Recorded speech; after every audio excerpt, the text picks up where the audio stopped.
मेरे प्रिय भाई और बहनों, आज मैं एक बहुत महत्वपूर्ण विषय पर वचन सुनाने जा रहा हूं। हमें पढ़ने को मिलता है मत्ती के सुसमाचार की अध्याय 16 में उसके वाक्य 13 से। ध्यान से सुनना। ईसा ने कैसरिया फिलिप्पी पहुंचकर अपने शिष्यों से पूछा, मानव पुत्र कौन है? इस विषय में लोग क्या कहते हैं? उन्होंने उत्तर दिया, कुछ लोग कहते हैं यूहन्ना बपतिस्ता, कुछ कहते हैं एलियस और कुछ लोग कहते हैं यिर्मयाह अथवा नबियों में से कोई। इस पर ईसा ने कहा, और तुम क्या कहते हो कि मैं कौन हूं? सीमोन पेतरुस ने उत्तर दिया, आप मसीह हैं, आप जीवंत ईश्वर के पुत्र हैं। इस पर ईसा ने उससे कहा, सीमोन योनस के पुत्र, तुम धन्य हो, क्योंकि किसी निरे मनुष्य ने नहीं बल्कि मेरे स्वर्गीय पिता ने तुम पर यह प्रकट किया है। मैं तुमसे कहता हूं कि तुम पेतरुस अर्थात चट्टान हो, और इस चट्टान पर मैं अपनी कलीसिया बनाऊंगा, और अधोलोक के फाटक इसके सामने टिक नहीं पाएंगे। मैं तुम्हें स्वर्गराज की कुंजियां प्रदान करूंगा। तुम पृथ्वी पर जिसका निषेध करोगे स्वर्ग में भी उसका निषेध रहेगा, और पृथ्वी पर जिसकी अनुमति दोगे स्वर्ग में भी उसकी अनुमति रहेगी। ये प्रभु का दिव्य सुसमाचार है। क्रिस्त प्रभु की जय। प्रभु यीशु अपने शिष्यों के साथ कैसरिया फिलिप्पी में थे, और उन्होंने शिष्यों से पूछा कि मेरे विषय में लोग क्या कहते हैं। शिष्यों ने जल्दी जल्दी कहा, कुछ लोग कहते हैं आप यूहन्ना बपतिस्ता हैं, कुछ लोग कहते हैं आप एलिया हैं, और कुछ लोग कहते हैं कि आप यिर्मयाह अथवा नबियों में से कोई हैं। उस समय प्रभु ने उनसे एक व्यक्तिगत सवाल किया, और तुम क्या कहते हो मैं कौन हूं? और तुम क्या कहते हो कि मैं कौन हूं? डॉक्टर हूं, चंगाई देने वाला, बैंक मैनेजर हूं, पैसा देने वाला, बच्चा देने वाला, शादी कराने वाला, चमत्कार कराने वाला, मैं कौन हूं? मेरा विश्वास है उस समय शांति छा गई, और पेतरुस खड़ा हुआ। पेतरुस ने कहा, प्रभु आप मसीह हैं, आप जीवित ईश्वर के पुत्र हैं। आप मसीह हैं, आप जीवित ईश्वर के पुत्र हैं। प्रभु बहुत खुश हुए। पेतरुस ने कहा, आप मसीह हैं, आप जीवित ईश्वर के पुत्र हैं। यीशु के बारे में हमारे विश्वास का ये निचोड़ है, आधार है। यीशु ईश्वर के पुत्र हैं। यीशु साधारण गुरु नहीं है, ईश्वर के पुत्र हैं। लूकस के सुसमाचार के अध्याय 1 वाक्य 35 में हम पढ़ते हैं, स्वर्गदूत गब्रियल ने मां मरियम से कहा, पवित्र आत्मा पर उतरेगा, सर्वोच्च शक्ति की छाया पर पड़ेगी, इसलिए जो आपसे उत्पन्न होंगे वो पवित्र होंगे और ईश्वर के पुत्र कहलाएंगे। बोलिए हालेलुया, हालेलुया, हालेलुया, हालेलुया। स्वर्गदूत ने कहा कि पवित्र आत्मा पर उतरेगा, सर्वोच्च शक्ति की छाया पर पड़ेगी, इसलिए जो आपसे उत्पन्न होंगे वो पवित्र होंगे और ईश्वर के पुत्र कहलाएंगे। यूहन्ना के समाचार के अध्याय 1 उसके वाक्य 49 में हम नतनएल को घोषित करते हुए देखते हैं। जब नतनएल प्रभु की ओर आ रहा था, प्रभु ने कहा, ये सच्चा इस्राएली है जिसमें कोई कपट नहीं है। नतनएल ने पूछा कि प्रभु आप मुझे कैसे जानते हैं? मैं पहली बार आपसे मिल रहा हूं। प्रभु ने कहा कि नतनएल, फिलिप के बुलाए जाने से पहले जब तुम अंजीर के पेड़ के नीचे था उस समय मैंने तुम्हें देखा। फिलिप ने चमत्कार महसूस किया। मैं अंजीर के पेड़ के नीचे खड़ा था, उसी समय फिलिप मुझे बुलाने आया था। इन्होंने कैसे जाना? इसलिए उसने पुकार कर कहा, आप ईश्वर के पुत्र हैं। बोलिए हालेलुया, हालेलुया, हालेलुया, हालेलुया। यूहन्ना के सुसमाचार के अध्याय 1 उसके वाक्य 34 में हम पढ़ते हैं, यूहन्ना बपतिस्ता अपना साक्ष्य सुनाते हैं। यूहन्ना बपतिस्ता अपने शिष्यों से कहते हैं, जिसने मुझे भेजा उसने मुझसे कहा, जिस पर तुम पवित्र आत्मा को उतरते हुए और ठहरते हुए देखोगे वही पवित्र आत्मा से बपतिस्मा देगा। मैंने देखा और साक्ष्य दिया है, यही ईश्वर के पुत्र हैं। बोलिए हालेलुया, हालेलुया, हालेलुया, हालेलुया। मत्ती के सुसमाचार के अध्याय 8 उसके वाक्य 29 में हम पढ़ते हैं, अब दूत भी यीशु को पहचान लेते हैं। अबदूत भी यीशु को पहचान लेते हैं और पुकार कर कहते हैं, हे ईश्वर के पुत्र, आपको हमसे क्या, आप हमें समय से पहले सताने क्यों आए हैं। अबदूतों ने भी यीशु को पहचान लिया कि यीशु ईश्वर के पुत्र हैं। मत्ती के समाचार के अध्याय 27 उसके वाक्य 54 में पढ़ते हैं, प्रभु यीशु क्रूस पर लटके हुए थे। उनकी मृत्यु के समय चमत्कार पूर्ण अद्भुत कार्य हुए, भूकंप हुआ, धरती फट गई, चट्टानें फट गई, और ये सब घटनाएं देखने के बाद उनके क्रूस के नीचे खड़े सिपाहियों ने और शतपति ने कहा, सचमुच ये ईश्वर का पुत्र था। इन सारे चमत्कारों को उन्होंने देखा और घोषित किया, सचमुच ये ईश्वर का पुत्र था। बोलिए hallelujah, hallelujah, hallelujah, hallelujah. Lucas के समाचार के अध्याय 9 उसके वाक्य 35 में पढ़ते हैं, प्रभु यीशु पहाड़ पर प्रार्थना कर रहे थे और उनके साथ उनके शिष्य थे। शिष्यों ने यीशु की महिमा को देखा, यीशु के रूपांतरित चेहरे को देखा, वस्त्र को देखा। उसके बाद उनको एक आवाज सुनाई दी, यह मेरा प्रिय पुत्र है, इसकी सुनो। यह मेरा प्रिय पुत्र है, इसकी सुनो। ये संदेश यीशु के शिष्यों के लिए था ईश्वर की ओर से कि यह मेरा प्रिय पुत्र है, इसीलिए इसको सुनना चाहिए। बोलिए hallelujah, hallelujah, hallelujah, hallelujah. Lucas के सुसमाचार के अध्याय 3 उसके वाक्य 22 में हम पढ़ते हैं, प्रभु यीशु के बपतिस्मा के बाद यरदन नदी के तट पर खड़े होकर जब प्रभु यीशु प्रार्थना कर रहे थे, स्वर्ग खुल गया, पवित्र आत्मा उनके ऊपर उतरा कपोत के रूप में, और ये वाणी सुनाई दी, तू मेरा प्रिय पुत्र है, मैं तुझसे अत्यंत प्रसन्न हूं। तू मेरा प्रिय पुत्र है, मैं तुझसे अत्यंत प्रसन्न हूं। ये वाणी यीशु के लिए थी कि यीशु तू मेरा प्रिय पुत्र है, मैं तुझसे अत्यंत प्रसन्न हूं। यीशु स्वयं यूहन्ना के सुसमाचार के अध्याय 14 वाक्य 9 में कहते हैं कि जिसने मुझको देखा है उसने पिता को देखा है। यीशु फिलिप से बोल रहे थे, फिलिप ने कहा कि प्रभु हमें पिता के दर्शन कराइए। प्रभु ने कहा, फिलिप मैं तुम्हारे साथ इतने दिन से रहा, तुम मुझे नहीं पहचाने। जिसने मुझको देखा है उसने पिता को देखा है। यीशु पिता का प्रतिनिधि, यीशु पिता का पुत्र है। बोलिए hallelujah, hallelujah, hallelujah, hallelujah, hallelujah. Hallelujah. यूहन्ना के सुसमाचार के अध्याय 1 वाक्य 14 में यूहन्ना कहता है, शब्द ने देह धारण किया, हमारे बीच निवास किया, हमने उसकी महिमा देखी, पिता के एकलौते की महिमा जैसी, अनुग्रह तथा सत्य से परिपूर्ण। यूहन्ना अपना अनुभव बता रहा है, हमने उसकी महिमा देखी, पिता के एकलौते की जैसी महिमा, अनुग्रह तथा सत्य से परिपूर्ण था यीशु। ये यूहन्ना प्रकट करता है, घोषित करता है। बोलिए हालेलुया, हालेलुया। पेतरुस का दूसरा पत्र अध्याय 1 वाक्य 16 से 18, 16 और 17 में पेतरुस कहते हैं, पहाड़ पर हमने उनकी महिमा को देखा और हमने वो आवाज सुना, यह मेरा प्रिय पुत्र है, इस पर मैं अत्यंत प्रसन्न हूं। पेतरुस कहते हैं, हमने स्वयं अनुभव किया और सुना कि यीशु ईश्वर के पुत्र हैं। बोलिए हालेलुया, हालेलुया, हालेलुया, हालेलुया। इब्रानियों के पत्र के अध्याय 1 उसके वाक्य 1 से 3 तक संत पौलुस कहते हैं, प्राचीन काल में ईश्वर बारंबार विविध रूपों में हमारे पुरखों से नबियों द्वारा बोला, लेकिन आज अंत में वह अपने पुत्र के द्वारा बोला है।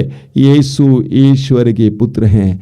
यीशु साधारण नहीं है, मनुष्य जरूर बने लेकिन ईश्वर के पुत्र हैं। वह मानव हैं जरूर, लेकिन कोई गुरु मात्र नहीं है, कोई चंगाई देने वाला जादूगर नहीं है, बल्कि ईश्वर के पुत्र हैं। बोलिए hallelujah, hallelujah, hallelujah, hallelujah, hallelujah, hallelujah, hallelujah, hallelujah. दूसरा, पेतरुस ने कहा आप मसीह हैं। मसीह का मतलब क्या है? अभिषिक्त। मसीह का अर्थ है अभिषिक्त, जिसको अभिषेक मिला है। प्रभु यीशु स्वयं लूकास के सुसमाचार के अध्याय 4 उसके वाक्य 18 और 19 में अपने अभिषेक के बारे में कहते हैं। वो कहते हैं, ईश्वर का आत्मा मुझ पर छाया रहता है, उसने मुझे अभिषेक किया है और भेजा है जिससे मैं दरिद्रों को सुसमाचार सुनाऊं, बंदियों को आजादी का, अंधों को दृष्टि दान का, संदेश सुनाऊं और दलितों को स्वतंत्र करूं, अनुग्रह का वर्ष घोषित करूं। तो प्रभु यीशु कहते हैं मेरा अभिषेक हुआ क्या के लिए? बंदियों को आजाद करने के लिए, दलितों को छुड़ाने के लिए, बचाने के लिए। इसीलिए हम प्रभु यीशु को मसीह कहते हैं, बचाने वाला कहते हैं। यीशु बचाने के लिए इस संसार में आए। लूकास के सुसमाचार के अध्याय 19 वाक्य 10 में प्रभु यीशु कहते हैं जो खो गया था मानव पुत्र उसी को ढूंढने और बचाने आया है। प्रभु यीशु इस संसार में अपने कार्य के बारे में बताते हैं। जो खो गया था मानव पुत्र उसी को ढूंढने और बचाने आया है। प्रभु यीशु खोए हुए लोगों को ढूंढने और बचाने आया है। लूकास के सुसमाचार के अध्याय 15 में इसके बारे में हमें सुंदर सुंदर दृष्टांत पढ़ने को मिलता है। प्रभु यीशु खोए हुए को ढूंढने और बचाने आया है। तिमोथी का पहला पत्र उसके अध्याय 1 वाक्य 15 में संत पौलुस कहते हैं ये कथन सुनिश्चित तथा नितांत विश्वसनीय है। यानी ये बात विश्वसनीय बात है। वो क्या? यीशु मसीह पापियों को बचाने के लिए इस संसार में आए। यीशु मसीह पापियों को बचाने के लिए इस संसार में आए। योहन के सुसमाचार के अध्याय 3 उसके वाक्य 17 में प्रभु यीशु कहते हैं, वाक्य 16 में आपने सुना है कि प्रभु यीशु क्या के लिए आए? ताकि उनमें जो विश्वास करें उनको अनंत जीवन मिले। वाक्य 17 में प्रभु यीशु कहते हैं ईश्वर ने अपने पुत्र को इसलिए संसार में नहीं भेजा कि वो संसार को दोषी ठहराए, बल्कि इसलिए कि संसार उसके द्वारा मुक्ति प्राप्त करे। प्रभु यीशु इन संसार में हमें मुक्ति देने के लिए आए हैं, हमारे मुक्तिदाता बनकर आए हैं। इसीलिए पेतरुस ने कहा आप मसीह हैं, आप बचाने वाले हैं, आप मुक्तिदाता हैं। इस्यास नबी अध्याय 53 उसके वाक्य 4 से 6 तक आप पढ़ेंगे, बहुत सुंदर है। वहाँ पे लिखा हुआ है कि वो हमारे रोगों को अपने ऊपर लेता था, वो हमारे रोगों को अपने ऊपर लेता था और वो हमारे दुखों से लदा हुआ था। जो दंड वो भोगता था उसके द्वारा हमें मुक्ति मिली, हमें शांति मिली है। जो दंड वो भोगता था उसके द्वारा हमें शांति मिली है। हम पढ़ेंगे कुरिन्थियों के दूसरे पत्र के अध्याय 5 वाक्य 21 में संत पौलुस कहते हैं मसीह का कोई पाप नहीं था, मसीह का कोई पाप नहीं था, लेकिन हमारे कल्याण के लिए वो पाप का भागी बना। प्रभु यीशु का कोई पाप नहीं था, वो निर्दोष था, लेकिन हमारे कल्याण के लिए वो पाप का भागी बना। हमारे कल्याण के लिए, हमारे उद्धार के लिए, हमारे पापों के प्रायश्चित के लिए। योहन का पहला पत्र अध्याय 2 वाक्य 2 संत योहन लिखते हैं कि यीशु मसीह हमारे पापों के प्रायश्चित के लिए मरे, न केवल हमारे बल्कि समस्त संसार के पापों के प्रायश्चित के लिए। प्रभु यीशु हमारे पापों के प्रायश्चित के लिए मरे, वो हमारे मसीहा बने। पेतरुस का पहला पत्र अध्याय 1 वाक्य 18 और 19 में पेतरुस कहते हैं आप लोगों का उद्धार, आप लोगों की मुक्ति सोने चांदी जैसे नश्वर वस्तुओं की कीमत पर नहीं हुआ है, बल्कि एक निर्दोष तथा निष्कलंक मेमने अर्थात यीशु मसीह के मूल्यवान रक्त की कीमत पर हुआ है। प्रभु यीशु ने मूल्यवान रक्त, वो निर्दोष यीशु ने अपना मूल्यवान रक्त आप और मेरे उद्धार के लिए बहाया है। पेतरुस हमें बताते हैं यीशु मसीह हैं, बचाने वाले हैं। रोमी अध्याय 3 वाक्य 25 बार बार आपको सुनाता हूं। वहां पे पौलुस कहते हैं ईश्वर ने चाहा कि ऐसा रक्त बहाकर पापों का प्रायश्चित करें और हम विश्वास के द्वारा उसका फल प्राप्त करें।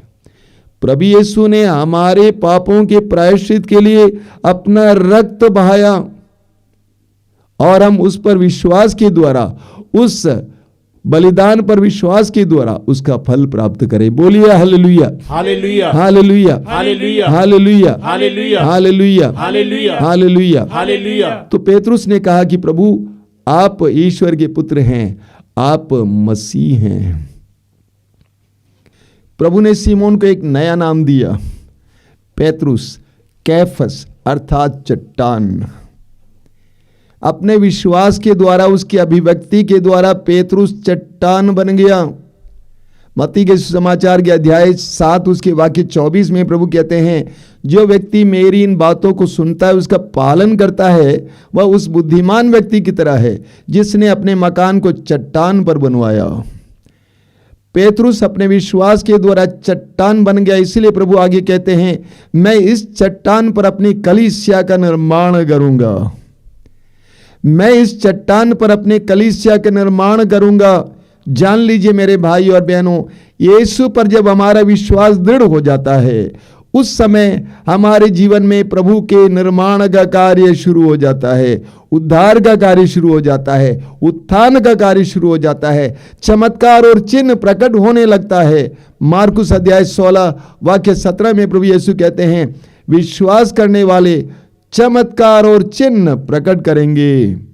जब हमारा विश्वास यीशु पर दृढ़ होता जाएगा, चमत्कार और चिन्ह हमारे जीवन में देखने को मिलेंगे। प्रभु ने कहा, मैं इस चट्टान पर अपनी कलीसिया का निर्माण करूंगा। अगला है, प्रभु ने कहा, अधोलोक के फाटक इसके सामने नहीं टिकेंगे। दूसरी प्रतिज्ञा, अधोलोक के फाटक इसके सामने टिक नहीं पाएंगे।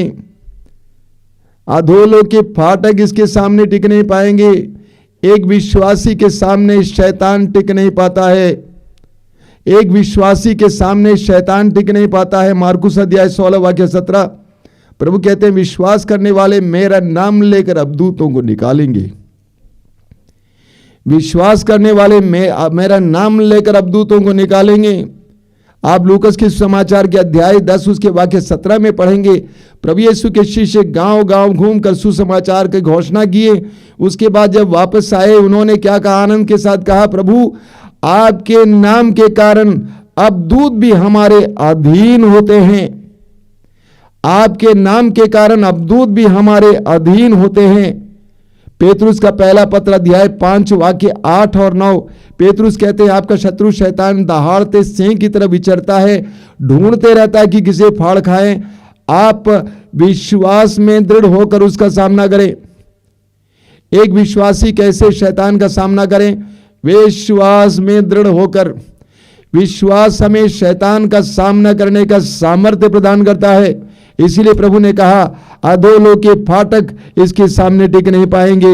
विश्वासी अपने विश्वास के कारण शैतान का सामना करता है। एफेसियों के पत्र के अध्याय 6 वाक्य 16 में, एफेसी अध्याय 6 वाक्य 16 में संत पौलुस कहते हैं कि आप विश्वास की ढाल धारण किया करें। आप विश्वास की ढाल धारण किया करें। ढाल समझते, पुराने जमाने में तलवार और ढाल से लोग लड़ाई करते थे। एक हाथ में तलवार, दूसरे हाथ में ढाल। एक तलवार से काटता था, दूसरे हाथ के ढाल के जरिए दूसरे के तलवार से अपने को बचाता था। पौलुस कहते हैं, आप विश्वास की ढाल धारण किया करें ताकि शत्रु के दुर्दिन में शत्रु के हर बाण को आप बुझा सकेंगे। हर बाण को आप बुझा सकेंगे विश्वास के द्वारा। तो पेतरुस ने प्रकट किया, ये घोषित किया कि आप ईश्वर के पुत्र, आप मसीह हैं। प्रभु ने कहा, तुम्हारे सामने शैतान की शक्तियां टिक नहीं पाएंगी। एक पक्के विश्वासी के जीवन में उसके सामने शैतान कभी टिक नहीं पाएगा। जरूर शैतान परेशान करने आएगा, लेकिन वो टिक नहीं पाएगा। बोलिए hallelujah, hallelujah, hallelujah, hallelujah, hallelujah, hallelujah. अगली प्रतिज्ञा पेतरुस से प्रभु क्या कहते हैं? प्रभु कहते हैं, मैं तुम्हें स्वर्ग राज्य की कुंजियां प्रदान करूंगा। मैं तुम्हें स्वर्ग राज्य की कुंजियां प्रदान करूंगा। शिमोन, मैं तुम्हें स्वर्ग राज की कुंजियां प्रदान करूंगा। आशीष के भंडार की चाबियां तुम्हारे हाथ में पकड़ा दूंगा। तुम जब चाहे खोलो और बांटो। तुम जिसे चाहे खोलो और बांटो। आशीष का भंडार की चाबी मैं तुम्हें दे दूंगा। यीशु पर विश्वास करने वाले व्यक्ति को प्रभु ऐसा ही आशीष के भंडार की चाबी दे देता है। कहता है, लो, खोलो और वितरित करो, बांटो, दो, जिनको चाहे तुम दो। कितनी जबरदस्त प्रतिज्ञा है। ये सब वास्तविकताएं हैं, सच्चाइयां हैं जो एक विश्वासी अपने जीवन में अनुभव करता है। अगली प्रतिज्ञा क्या है? प्रभु कहते हैं जिसको तुम अनुमति दोगे उससे अनुमति प्राप्त, जिसको तुम निषेध करोगे निषेध प्राप्त। यानी जिसको तुम खोलोगे वो खुला रहेगा, वो खुल जाएगा, और जिसको तुम बांधोगे वो बांधा रहेगा, और जिसको तुम खोलोगे दूसरा कोई बंद नहीं कर पाएगा, और जिसको तुम बांधोगे कोई खोल नहीं पाएगा। मैं तुम्हें अधिकार दे देता हूं पेतरुस, जिसको तुम अनुमति दोगे अनुमति होगी, निषेध करोगे निषेध होगा। मैं तुम्हें अधिकार देता हूं, मेरे अधिकार का इस्तेमाल कर, अनुमति दो, आशीष दो, निषेध करो, बांधो, मैं तुम्हें सामर्थ्य देता हूं। मेरे प्रिय भाई और बहनों, सुसमाचारों में हम पढ़ते हैं कि हमारे विश्वास में कितनी बड़ी शक्ति होती है। प्रभु यीशु ने उस नारी से कहा जो 12 साल के रक्तस्राव से पीड़ित हुई थी और चंगी हुई, प्रभु ने कहा तुम्हारे विश्वास ने तुम्हें चंगा किया है। Your faith has healed you। हमारे विश्वास में कितनी बड़ी शक्ति है। पेतरुस ने घोषित किया आप ईश्वर के पुत्र हैं, आप मसीह हैं। प्रभु ने कहा तुम चट्टान हो, इस पर मैं अपनी कलीसिया का निर्माण करूंगा। मैं तुम्हें अधोलोक की कुंजियां दे देता हूं, स्वर्गराज की कुंजियां दे देता हूं। अशुद्ध आत्माएं, दुष्ट की शक्ति तुम्हारे सामने टिक नहीं पाएंगी। जिसको तुम अनुमति दोगे अनुमति मिलेगी, निषेध करोगे निषेध होगा। तुम मेरे अधिकारी हो, मेरे प्रतिनिधि हो। बहुत बड़ा सम्मान, बहुत बड़ी शक्ति और सामर्थ्य अपने विश्वासी शिष्यों को प्रभु देते हैं। प्रभु कहते हैं लूकास की समाचार के अध्याय 10 वाक्य 19 में, मैंने तुम्हें सांपों, बिच्छुओं और बैरी की सारी शक्तियों को कुचलने का सामर्थ्य दिया है। विश्वास में कितनी बड़ी शक्ति होती है। यीशु पर विश्वास में कितनी बड़ी शक्ति होती है। यूहन्ना के समाचार के अध्याय 1 वाक्य 12 में प्रभु कहते हैं, वचन कहता है जितनों ने उसे अपनाया और जो उसके नाम में विश्वास करते हैं उन सबको उसने ईश्वर की पुत्र पुत्री बनने का अधिकार दिया है। जितनों ने उसे अपनाया, यीशु को अपनाया, और जो उनके नाम में विश्वास करते हैं उन सबको उसने ईश्वर की संतान होने का अधिकार दिया है। जो यीशु पर विश्वास करता है, यह विश्वास करता है कि यीशु ईश्वर के पुत्र हैं, यीशु मसीह हैं, उसको ईश्वर का अधिकार प्राप्त होता है, ईश्वर के पुत्र का अधिकार प्राप्त होता है। मेरे प्रिय भाई और बहनों, पेतरुस ने अपने विश्वास के द्वारा प्रभु के सामर्थ्य को पाया। आप और मैं भी यीशु पर अपने विश्वास के द्वारा सामर्थ्य पाएंगे। यीशु पर अपने विश्वास को दृढ़ कीजिए। सिर्फ चंगाई दाता नहीं, पैसा देने वाला नहीं, बच्चा देने वाला नहीं, नौकरी दिलाने वाला नहीं, बल्कि ईश्वर के पुत्र हैं। यीशु कोई मामूली नहीं है, ईश्वर के पुत्र। यीशु हमारे मसीह हैं, हमारे एकमात्र मुक्तिदाता हैं, दूसरा कोई नहीं है। आपका ये विश्वास आपको सामर्थ्य प्रदान करेगा, शक्ति प्रदान करेगा। आंखें बंद कीजिए, हम प्रार्थना करें। प्रभु यीशु धन्यवाद देते हैं इस संसार में आने के लिए, हम दुर्बलों को बलवान बनाने के लिए, हम रोगियों को चंगा करने के लिए, हम अभागों को ईश्वरीय वैभव से खिलाने पिलाने के लिए, इस संसार में आने के लिए हम तुझे धन्यवाद देते हैं। पवित्र वचन कहता है कि तू मां मरियम के द्वारा गर्भ इस संसार में आया। तू हमारी तरफ बना, मनुष्य बना। तू मालिक है, तू ईश्वर है, लेकिन तू हमारी तरह दास बना। दास का रूप धारण करके क्रूस पर अपनी मृत्यु को स्वीकार किया, यहां तक कि क्रूस की लज्जाजनक मृत्यु को स्वीकार किया। प्रभु धन्यवाद देते हैं, तू मरने के बाद तीसरे दिन मृतकों में से महिमा के साथ जी उठा है। तूने प्रकट किया कि तू ईश्वर का पुत्र है। जितने लोग तेरे करीब आए उन्होंने अनुभव किया कि तू ईश्वर का पुत्र है। आज मैं घोषित करता हूं कि सचमुच यीशु तू ईश्वर का पुत्र है। तू मामूली नहीं है, ईश्वर का पुत्र, इसीलिए तू अनुग्रह तथा सत्य से परिपूर्ण था। तेरा एक एक वचन सच्चा है, आज मैं मान लेता हूं यीशु।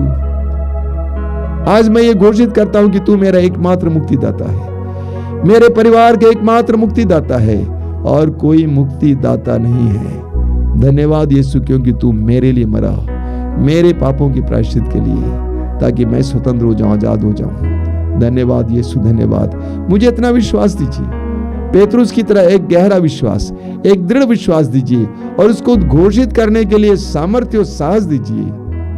आमीन।